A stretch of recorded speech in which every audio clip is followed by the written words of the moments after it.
নিষিদ্ধ ছাত্র সংগঠন বাংলাদেশ ছাত্রলীগের ঢাকা বিশ্ববিদ্যালয় শামসুন্নাহার হল শাখার সাবেক সহসভাপতি নিশিতা ইকবাল নদীকে গ্রেপ্তার করা হয়েছে। শনিবার রাতে রাজধানীর বসুন্ধরা আবাসিক এলাকা থেকে তাকে গ্রেপ্তার করে ঢাকা মহানগর গোয়েন্দা ডিবি পুলিশ।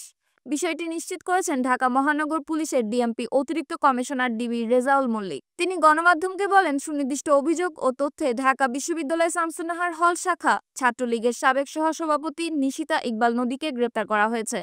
নদীর বিরুদ্ধে একাধিক মামলা রয়েছে। ২৩ অক্টোবর সন্ত্রাস বিরোধী আইনে বাংলাদেশের সবচেয়ে পুরনো ছাত্র সংগঠন ছাত্রলীগকে নিষিদ্ধ ঘোষণা করে প্রজ্ঞাপন জারি করে স্বরাষ্ট্র মন্ত্রণালয়। প্রজ্ঞাপনে জানা যায়, ২০০৯ সালে আওয়ামী লীগ সরকার গঠন করলে দেশব্যাপী নৈরাজ্য সৃষ্টি করে ছাত্রলীগ। দেশের প্রত্যেকটি বিশ্ববিদ্যালয় ক্যাম্পাসকে তারা নরকে পরিণত করে।